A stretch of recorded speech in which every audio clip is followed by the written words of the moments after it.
vais te dire un truc.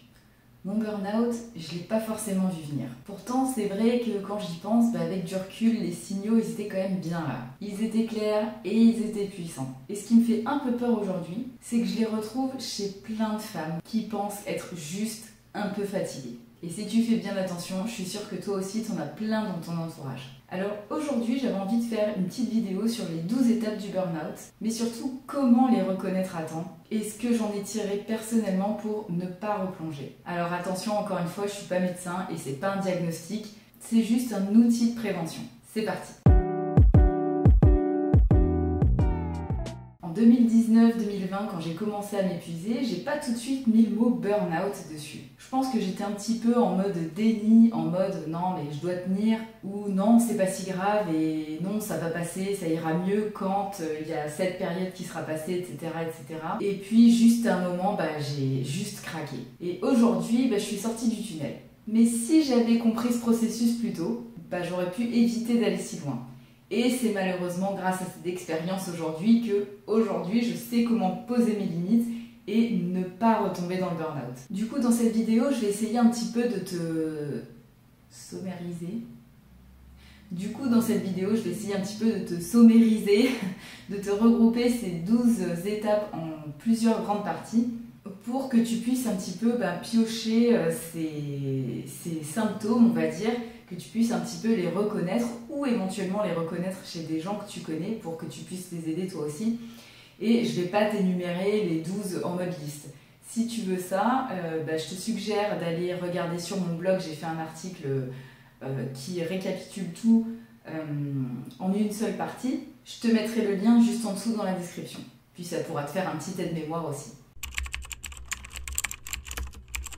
Les 12 étapes du burn-out, elles se séparent un petit peu en 3 grosses parties. Petit aparté aussi, dans cette vidéo, je vais uniquement parler du burn-out professionnel, puisque c'est l'objet de cette chaîne. Et puis, à la base, il faut quand même savoir que le burn-out est spécifiquement professionnel, même si après, on peut bien évidemment le dévier sur tout ce qui est burn-out parental, émotionnel, etc. Mais là, on parle vraiment du burn-out professionnel. Donc la première phase, ça va être la phase de surinvestissement et de surengagement. C'est une phase un petit peu où tu as envie de prouver que tu peux bien faire, que tu sais bien faire, qu'on peut te faire confiance. Et comment ça se manifeste? C'est-à-dire qu'au travail, tu vas demander à ce qu'on te confie de plus en plus de tâches. Peut-être que tu t'ennuies à ce moment-là ou parce que c'est le début d'un nouveau poste. Et ça, c'est vrai que moi, j'ai peut-être un petit peu cette tendance à, on va dire, capter les choses assez vite. Et donc, du coup, c'est vrai que j'ai un petit peu tendance à pas m'ennuyer, mais comme je capte vite les choses, c'est vrai que des fois, je me dis, bon, et après, qu'est-ce qu'on fait? Parce que une des choses à savoir sur moi, c'est que j'ai horreur de m'ennuyer. J'ai aussi vécu le bore-out et ça, je pense que c'est encore pire que le burn-out. Mais bon, bref. Donc la première des choses, tu veux vraiment super bien faire les choses. Du coup, tu prends de plus en plus de responsabilités. Au fond de toi, on ne peut pas t'en vouloir et tu ne peux pas t'en vouloir vu que tu penses que c'est vraiment ça, être une bonne professionnelle. D'ailleurs, j'en ai parlé dans une autre vidéo où je parlais de l'investissement. Tu peux vraiment aussi être une bonne professionnelle, être investie sans forcément te mettre dans le burn-out. Je te mettrai le lien par ici, je crois. Tu pourras aller voir cette vidéo, c'est assez complémentaire. Mais ce que j'ai compris à travers ces étapes à travers cette première phase qui peut durer plusieurs mois, voire plusieurs années, donner trop en fait, c'est pas forcément un signe de force. C'est plutôt un signe de déséquilibre. Parce qu'au final, pourquoi tu te surinvestis dans le travail? Moi, c'est les leçons que j'en ai tirées moi-même, c'est que je voulais prouver quelque chose. Je voulais montrer aux gens avec qui je travaillais que j'étais quelqu'un sur qui on pouvait compter. J'avais peut-être pas forcément confiance en moi, donc je voulais prouver que je voulais bien faire et je pouvais surtout bien faire les choses. Et je voulais prouver que je méritais cette place pour laquelle, entre guillemets, j'avais pas forcément les diplômes requis. Et c'était justement cette personne qui m'avait donné ma chance, donc je voulais lui prouver que j'étais capable justement de mener à bien ce poste et ses missions toute seule, et donc je me surinvestissais vraiment. Manque de confiance en soi, besoin de prouver quelque chose à ses collègues ou à sa famille, parce qu'il peut aussi avoir la pression familiale qui joue là-dedans, d'ailleurs ça a aussi été mon cas, et la pression peut-être financière où tu te dis là vraiment il faut que j'y arrive parce que sinon je vais finir sous les ponts. Voilà, je te la fais courte parce que j'en ai parlé dans plusieurs autres vidéos, mais voilà. Donc au final, c'est vrai que cette phase de surinvestissement, surengagement, c'est vraiment pas un signe de force et malheureusement c'est un petit peu ce que la société et parfois le dev perso aussi ont un petit peu tendance à mettre trop en avant. C'est là qu'on parle de développement personnel toxique. Ouais, il faut y aller, on y va, si tu n'y arrives pas, c'est que tu travailles pas assez. Bon, ça, on est d'accord, enfin, selon moi, c'est totalement daté et c'est pas du tout respectueux de notre personnalité et ça ne participe pas du tout à un équilibre vie pro, vie perso qu'on recherche tant. Mais quand on y pense avec le recul, c'est assez facile de voir à un moment donné quand tu commences à être un petit peu trop, on va dire, dans cette phase-là.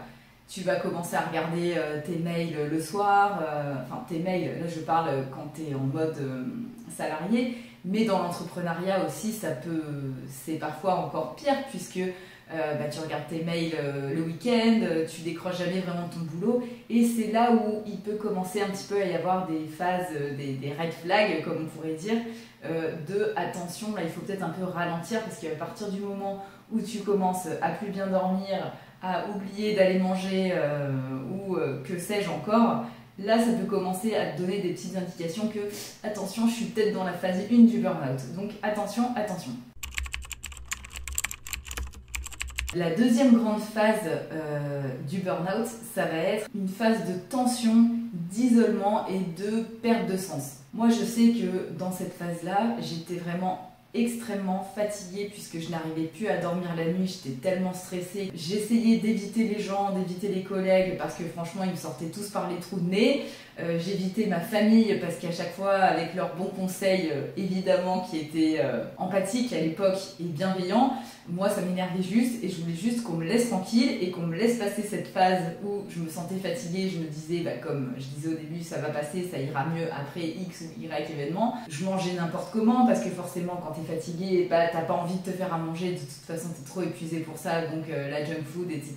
Ça peut se répercuter sur ton poids, il peut y avoir une perte, une prise de poids. Et puis tout ça, au final, toutes ces petites choses ajoutées les unes aux autres, plus le travail où au final ça n'allait toujours pas après plusieurs mois, j'ai commencé à vraiment avoir une perte de sens de pourquoi je faisais tout ça. Je travaillais dans le textile et dans le marketing en fait plus généralement. Et c'est vrai qu'à un moment donné, j'ai vu ce métier qui rentrait vraiment en conflit avec mes valeurs. En plus, au moment de mon burn-out, c'était pendant le Covid, et on me demandait de négocier des prix, ce qui est normal, hein, puisque c'est le boulot d'un chef de produit aussi, il faut être rentable.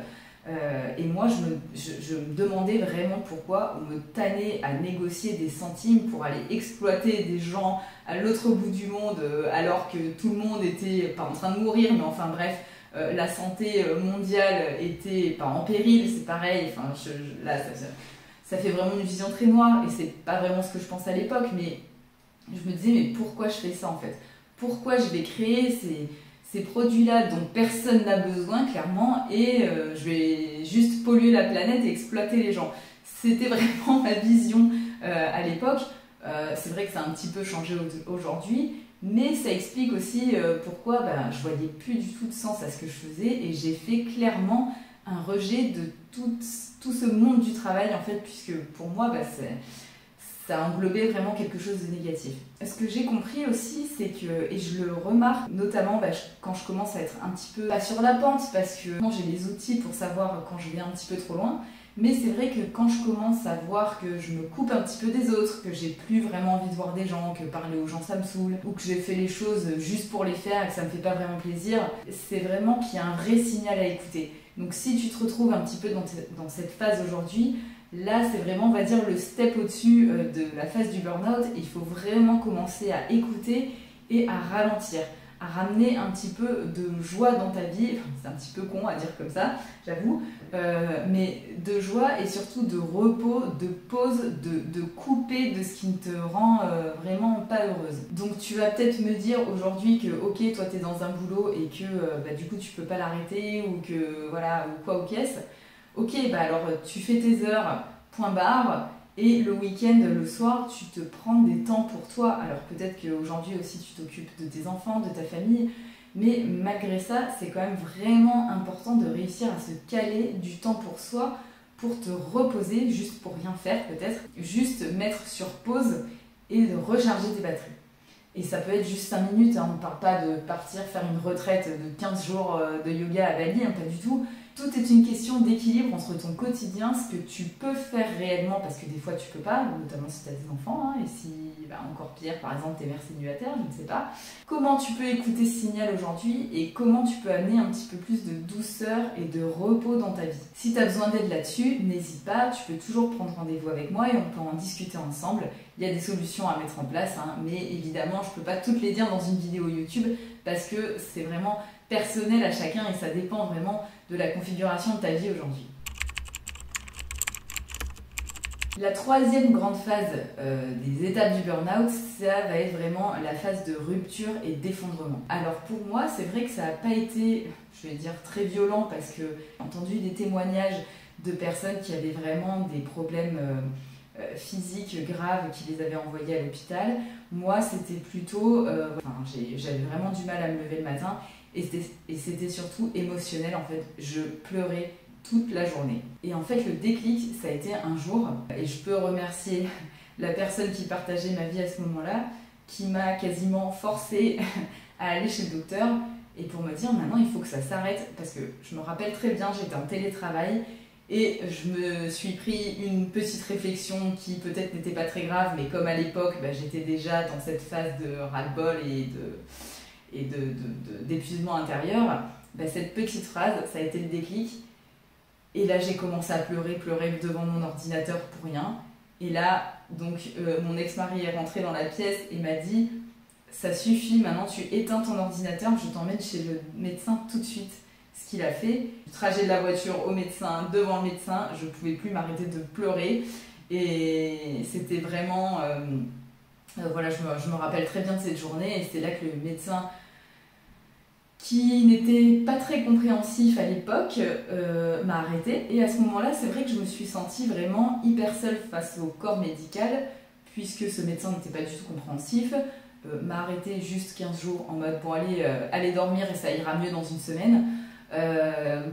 Spoiler, ça n'allait pas mieux une semaine après, j'ai dû changer de médecin. D'ailleurs, si ça t'arrive aujourd'hui, tu te sens vraiment épuisé et pas entendu par les médecins, change. Parce que tu vas à un moment donné forcément tomber sur la personne qui t'écoutera et qui comprendra ce que tu es en train de vivre. Et je me suis sentie un petit peu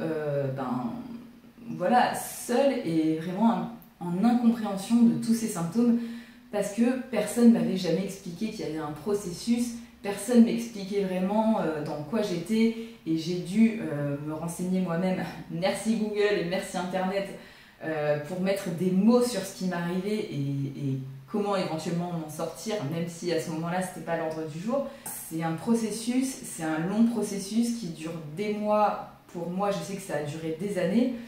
Et finalement, cette phase de rupture, de dépression et tout simplement de burn-out, c'est pas un bug brutal. C'est une suite logique si tu ignores, si tu ne sais pas, parce que c'est normal, au début on ne sait pas, et surtout après si tu as déjà vécu un burn-out, mais si tu ignores toutes ces étapes, forcément, le résultat final, ça va être que tu vas te retrouver encore une fois dans cette spirale infernale. Donc tout ça pour dire que ce que j'en ai retiré aujourd'hui, c'est plusieurs choses. J'ai appris à repérer, on va dire, plus précocement certains signaux. Par exemple, j'en parle souvent, mais quand je commence à dormir moins bien, parce que chez moi, le sommeil, c'est un indicateur vraiment très intéressant, quand je commence à dormir moins bien, quand je commence à plus vouloir voir du monde, quand les gens commencent à me saouler de manière générale, là je sais que je suis allée un petit peu trop loin. C'est tout un chemin de reconstruction en fait, d'apprendre à poser ses limites, déjà d'apprendre à les repérer, ses limites, d'apprendre à voir quand est-ce que tu les dépasses, ne serait-ce qu'un tout petit peu, et ensuite comment réajuster ton curseur pour savoir quoi faire pour justement faire redescendre la pression et ne pas te diriger droit devant vers l'épuisement professionnel. Et ça demande forcément un travail d'introspection, ça demande de se connaître, ça prend du temps. Voilà, ici tu verras jamais de vidéo en mode sois une fois de ton burn-out en 3 mois, parce que je pense que en vrai ça n'existe pas. C'est un travail qui est long et sur plusieurs années, mais le message d'espoir, c'est que oui, on peut se reconstruire et que ça passe aussi par un environnement de travail qui est plus aligné à tes besoins, à tes valeurs, à toi tout simplement, mais qu'il ne faut pas avoir peur de prendre ce temps de repos et ce temps d'introspection. Évidemment, tu peux le faire toute seule, ça va te prendre du temps, mais tu peux aussi te faire accompagner, il y a des professionnels très compétents. Si aujourd'hui tu es sorti du burn-out mais tu as tendance un petit peu à replonger vers tes démons, tu peux regarder toutes les vidéos que je poste ici puisque l'objectif c'est de ne pas replonger dans le burn-out. En tout cas, si cette vidéo t'a aidé ne serait-ce qu'un petit peu dans ce chemin, et je suis ravie parce que l'objectif est rempli. Comme d'habitude, tu peux laisser un petit pouce bleu, ça m'encourage moi et évidemment l'algorithme, on va pas se mentir. Et tu peux aussi t'abonner pour être au courant de toutes les nouvelles vidéos qui vont sortir. D'ailleurs, dans la prochaine vidéo, je vais te montrer un petit peu la routine que j'ai mis en place pour pour cette saison d'automne qui est un petit peu difficile pour moi. Mais bon, j'ai confiance en mes routines et je sais maintenant ce qu'il faut faire pour aller mieux. Donc, je te partagerai tout ça dans la vidéo de la semaine prochaine. Donc, abonne-toi si tu veux pas rater ça. Donc, si toi, tu te reconnais dans certains de ces signes, sache avant tout que tu n'es pas seul et que nous sommes à peu près 3 millions à vivre / avoir vécu ça en France, parce que oui, c'est un chiffre qui fait peur, mais voilà, donc tu n'es vraiment pas seul. Il y a des ressources pour te sortir de là ou pour ne pas y retourner sans t'épuiser encore plus évidemment. Je te mets en description quelques liens vers des vidéos, des articles, des choses qui te seront utiles si tu es déjà dans la phase ok, je veux rebondir autrement, et je peux aussi t'accompagner avec des ressources plus concrètes pour ta reconversion post-burnout. En attendant, je te souhaite une bonne journée, une bonne après-midi et je te dis à bientôt du coup pour la vidéo la semaine prochaine. Ciao!